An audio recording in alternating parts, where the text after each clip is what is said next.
Today we got a new Valorant anti-cheat update, found out that Omen is actually a duelist, learned that you still could become an esports pro in your old age, and a new Valorant weapon has been leaked. There's a lot we got to talk about and huge ramifications for the future of the game, so we're going to break it all down starting with the crazy anti-cheat updates and changes. So they often give us a update about the state of the anti-cheat, what's working, what's not, what are they doing different, and how are they combating the anti-cheat problem.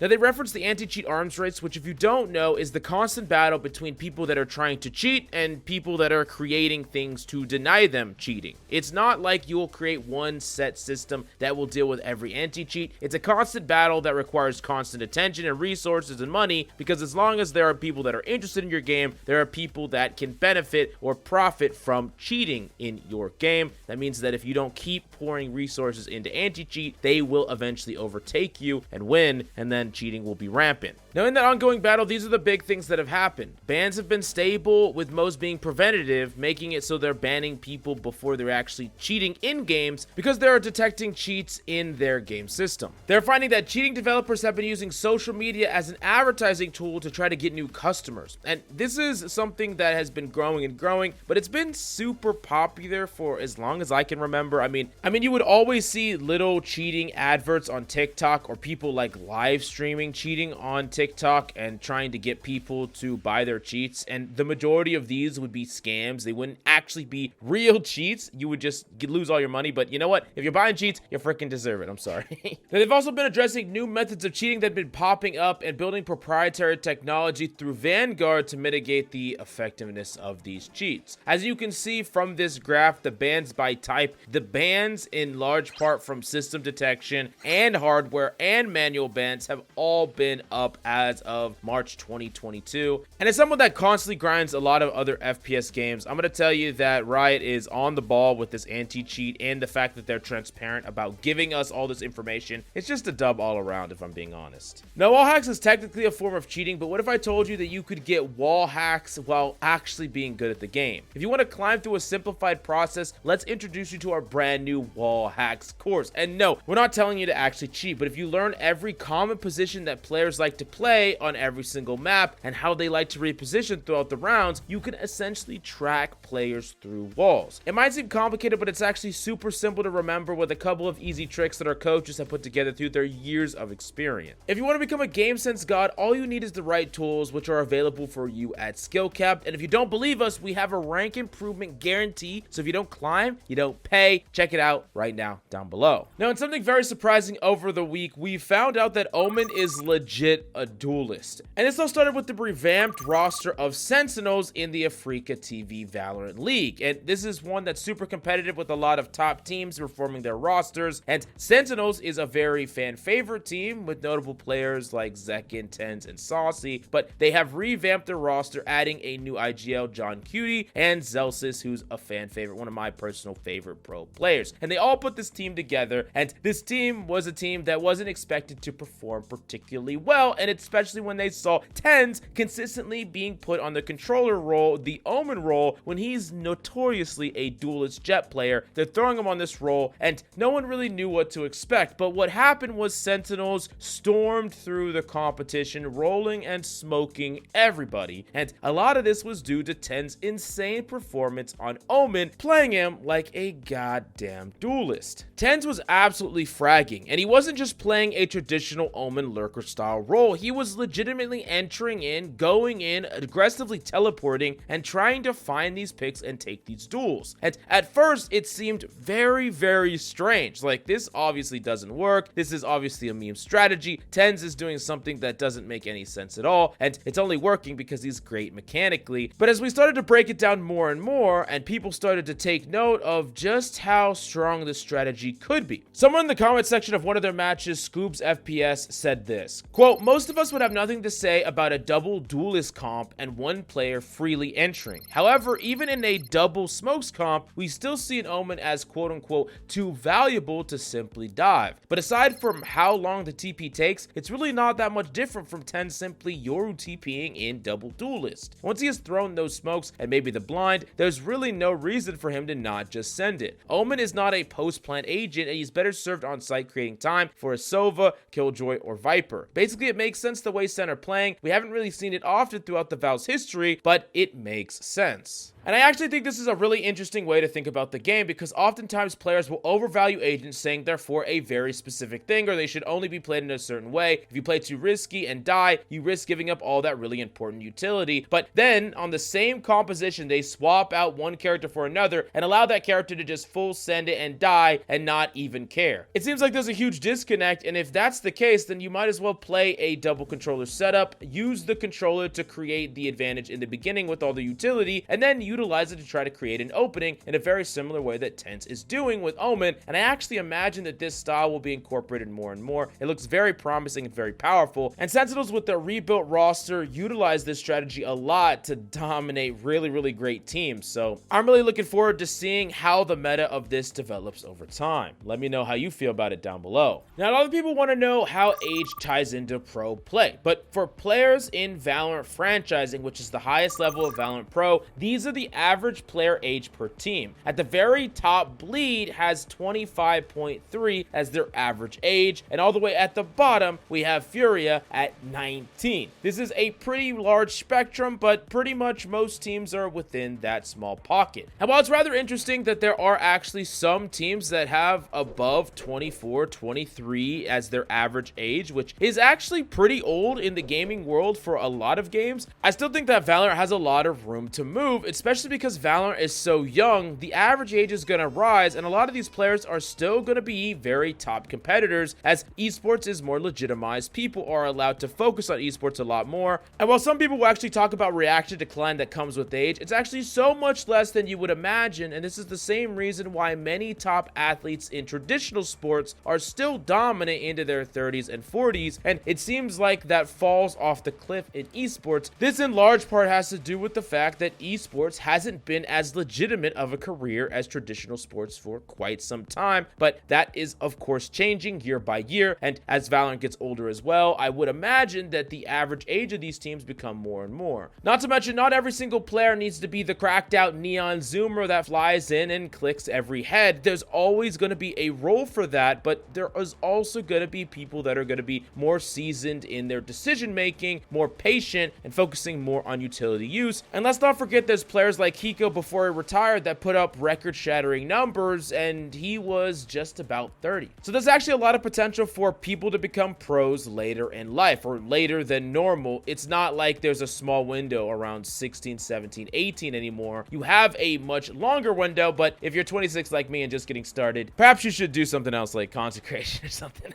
The last thing that we need to talk about is the new weapon leaks, the brand new sniper, the Outlaw. And as you can see here, these leaks came out, and this weapon looks very interesting. I mean, it's obviously very cowboy western designed, and what I immediately think here is like quick draw, where that's kind of something very common with, you know, cowboy, where it's very fast shooting, very shooting from the hip. So perhaps something that takes the power of like a traditional martial and reduces it by quite a bit, so you maybe can't one-shot headshot consistently, but it has a much faster fire rate, long distance weapon, and maybe you can shoot it from the hip as well. That's what I would imagine, but it is also 2,400 credits, so it could just be a better version of the Marshall because it is quite a bit more expensive. We're gonna have to wait and see fully how it actually fleshes out. I just hope that they kind of, you know, play that fine line between the weapon being interesting and cool on some rounds, but not completely busted. I think Riot will do a good job, but we're gonna have to wait and see on that one. But anyways, let us know which big story that you are the most interested in the comments down below. But if you want to prepare yourself for the new act, then check out SkillCapped.com, where we have agent guides over every single agent listed. So if you really want to get better at the positioning or decision making from game to game with your agents of choice, you got to go check it out right now. One click away in the links down below.